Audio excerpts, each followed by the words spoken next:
I'm here with Cody. Cody Priano is the owner of Suspension Syndicate. It is a Utah-based suspension tuner. I'll let him tell you a little bit more about what they do here, but it's very experienced. Cody, what do you guys do here at Suspension Syndicate? Thanks, Fahzure. Yeah, here we service suspension. We do basic maintenance, diagnostic work, custom tuning for pretty much any brand out there. We do a lot of stuff locally, and then also do mail order in work. Okay, hey, background on the fork is three guys got together, Dave Weigel, Jason Shears, and Hap Saliga. Those guys are all industry veterans. Weigel you probably know from Pivot and the DW Link suspension systems, Jason Shears from Envy Composites, and then Hap from Competitive Cyclist. And they decided to develop a fork based on some of Weigel's ideas that he'd been working with for quite a while. This fork is the Message. It's their first fork. This one features 140 millimeters of travel. It's 4 pounds 7 ounces, and retails for $2,700. So we were kind of expecting a lot from this fork, and of course, it's a very unique design. We've seen linkage forks before in mountain biking, but most of the linkage systems have been up at the top of the fork, and this one has a very interesting axle path and other technologies that really probably could not have existed prior to the past 20 years or something in terms of advanced manufacturing, carbon fiber, cold forged aluminum, that kind of thing. So I want to describe a few different parts of the fork. This unit right here, which is an integrated leg and crown and steer tube system, and of course this is tapered, it's all carbon, and it's called the chassis. We have a lower link here. The lower link is the shock link. It drives dual shock absorbers. On the rider's side or right side, there's additionally a damper system, and it's a through shaft shock. Yep.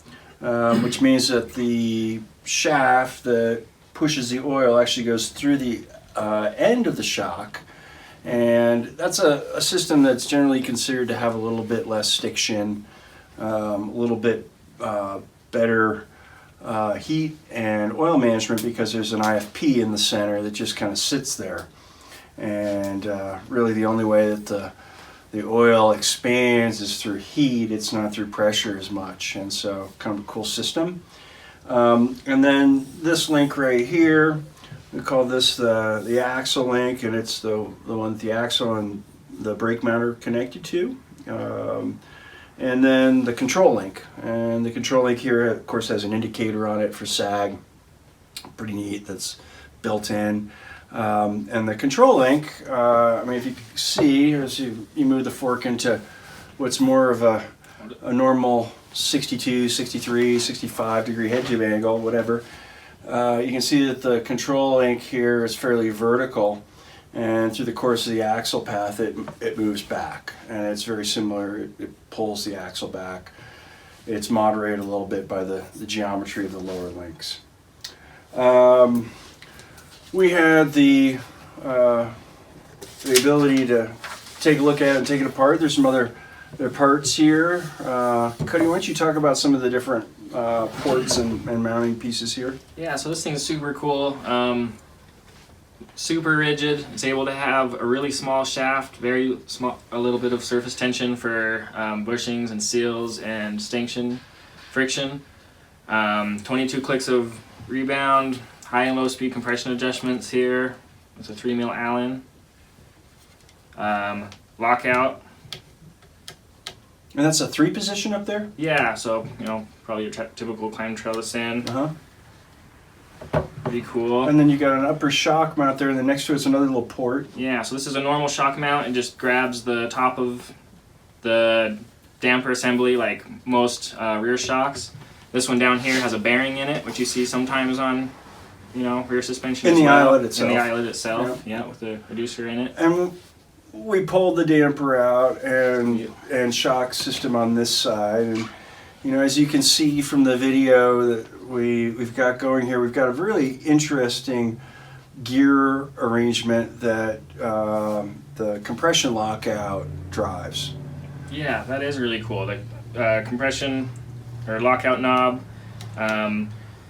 grabs this shaft that just lines up with it and keys in really nicely, rolls down the leg here, keys into a little Pinion gear, is it? Or little cog. Yeah, a little cog spins another little cog. Looks like something from an RC car. And then that's all external, and then that spins something that, you know, is closing off a port in the compression. One of the cool things about the shock system is that it is shielded. It's all inside of the leg. And as you can see inside the leg is it's a bladder molded, according to Jason. We've got other links here that are compression molded, and then these links, the axle links, actually have a hollow form inside, and I think it's a what do they call that? It's got a sacrificial core. That's what it is. Sacrificial core. Another cool thing is the axle system with Replaceable dropouts. Replaceable dropout system. You can go 15 or 20.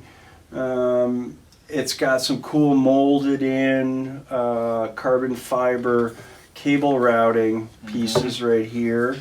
And they take a little insert that locks the housing in place, and of course you can over tie them as well. Let's talk a little bit about some of the aspects of the fork and what's going on there. For instance, a big one being the axle path. As we move the fork through the axle path, as you can see, it's moving rearward and upward. Yeah. And yeah. What do you think is that? That's not typical for no. So what? So when your front fork compresses, instead of your head tube angle getting steeper and steeper, making it more likely that you can get bucked over, it stays the same the whole time, being the idea. And then also for when you're squeezing the brakes, so you don't have any dive. Yeah, and so I was able to ride the fork, and I noticed the compression cycle, you know, resulting in a constant head tube angle, didn't pitch you forward quite as much. That was kind of a revelation. And what you're talking about in terms of the brake link, you know, the axle and brake link, is I noticed when I grabbed the front brake that it didn't dive as much. Yeah. And I would suggest that that's the result of the control link here having somewhat of a horizontal component, and it's going to resist the force of the brake that's going in that direction. Yeah, as this is spinning up this way, it's not going to want to move here. Right, and you know, it could be enhanced even if they change this, made it more horizontal, or change the position of this link. And we happen to know that Trust is working on some new forks. 3 of them, really, and they're going to have some different travel modes, travel lengths, and it's pretty exciting. They really want to push this technology. Nice, you'll mess with all different iterations of it. Yeah, and so one of the neat things I think is the anti-dive effect that does come about from this geometry right here. I think that is really cool. And you know, you're going to be able to stay higher in a corner. For instance, you're grabbing a little bit of front brake, you're in a corner, you're going to stay higher, and you hit a bump.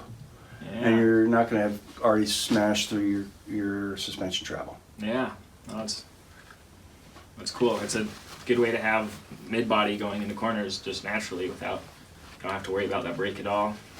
So we're looking at the linkage here, and these pivots are aluminum pivots. They have pins on all of the suspension linkage points that are safety pins. They're a safety cotter, and they will hold the axle in place in instance of the bolts loosening. Probably get some wobble and stuff. And when we took this apart, everything seemed really tight. Yeah, everything looks really good. The tolerances are all nice. The hardware is nice. It's all Loctited. All Loctited, yeah. Shielded bearings. Yep, nice rubber shields on everything. So one of the other parts of this is that they're saying that the stiction in the fork is reduced. Yeah, I can see it for sure. And something else I really like about it too is the very low maintenance. Why do you say that? Well, you don't have to ever drop your lowers. You're not changing the oil.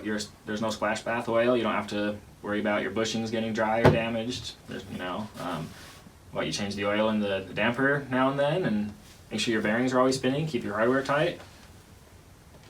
And of course, bearings, have a much better load capacity than a bushing, especially when they're arranged perpendicular to their load, as it is here, as opposed to bushing, which is kind of, linear to that load. It's going to take a lot of side loading. Yep. So I would expect that these bearings would last quite a long time. Trust thinks that they'll last forever, so it's bearings for life. Really? Oh, yeah. Nice. They're giving you bearings for life. Hey, we're super excited to see this fork out on the trail. We'll probably get a chance to test it in a little bit, get on a bike. I want to encourage you to check out singletrackworld.com and Singletrack Mag's YouTube channel. I want to thank Cody and Suspension Syndicate for hosting us tonight. Thanks for joining us today. We'll see you on the interwebs.